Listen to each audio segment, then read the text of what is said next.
ಇರ್ತಕ್ಕಂಥ ಗೊಂದಲದ ಬಗ್ಗೆ ಸವಿಸ್ತರವಾಗಿ ತಾವು ಹೇಳಿದ್ದಾರೆ.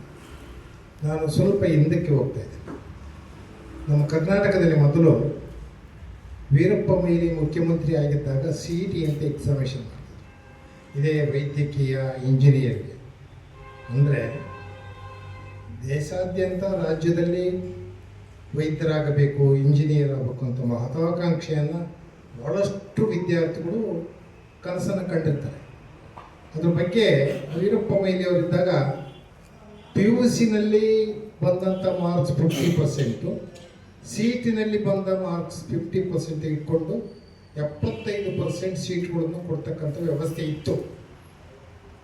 ಅದು ರದ್ದಾಗಿ, ನಾನು ಭಾಳಷ್ಟು ವಿಷಯ ಹೇಳಕ್ಕೆ ಹೋದೆ, ಅದು ರದ್ದಾಗಿ ರಾಷ್ಟ್ರಮಟ್ಟದಲ್ಲಿ ನೀಟ್ ಎಕ್ಸಾಮಿನೇಷನ್ ಆಗಬೇಕು ಅಂತ ಒಂದು ರಾಷ್ಟ್ರಮಟ್ಟದ ತೀರ್ಮಾನದ ಪ್ರಕಾರ ಆ ನೀಟ್ ಎಕ್ಸಾಮಿನೇಷನ್ನು ಈಗ ಯಾವುದೇ PUCನಲ್ಲಿ ಅವನು 99% ಅಲ್ಲ 100 ತಗೊಂಡ್ರೆ ಆ ಮಾರ್ಕ್ಸನ್ನು ಪರಿಗಣಿಸಲ್ಲ ಅವರು.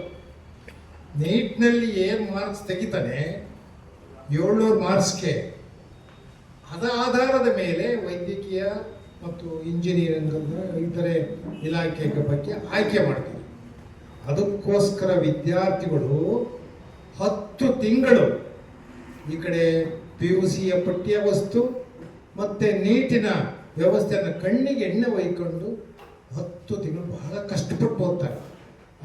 ವೈದ್ಯಕೀಯ ಮತ್ತು ಇಂಜಿನಿಯರ್ ಕನಸು ಕಂಡ್ಕೊಂಡ್ರೆ ಅಂತಹ ಪರೀಕ್ಷೆ ಈ ಕೇಂದ್ರ ಸರ್ಕಾರದ ಹೊಣೆಗಾರಿಕೆ ಇದು.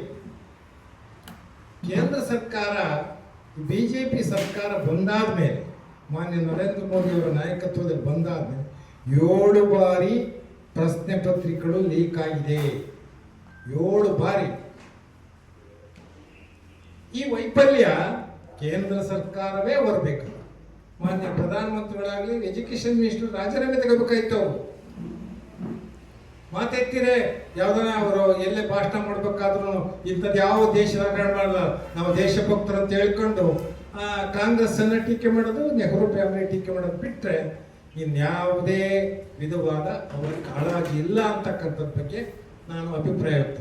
ಕಾರಣ ಈ ನೀಟ್ ಹಗರಣ ಆಗಿದೆ. ಲಕ್ಷಾಂತರ ಮಕ್ಕಳಿಗೆ, 23 ಲಕ್ಷ ಮಕ್ಕಳಿಗೆ ಅವ್ರು ಎಷ್ಟು ಕಷ್ಟಪಟ್ಟಿದ್ದಾರೆ. ಆ ಫೀಸ್ 400 ರೂಪಾಯಿ ವ್ಯವಸ್ಥೆ ಅಲ್ಲ, ಅದಕ್ಕೆ ಸರ್ಕಾರ ಕೋಟಿಗಟ್ಟಲೆ ಖರ್ಚು ಮಾಡಬೇಕು. ಅದಕ್ಕೆ ಮತ್ತೆ ವ್ಯಯ ಮಾಡಬೇಕು. ಇದು ದೇಶಕ್ಕಾದಂಥ ನಷ್ಟ ಅಲ್ವಾ?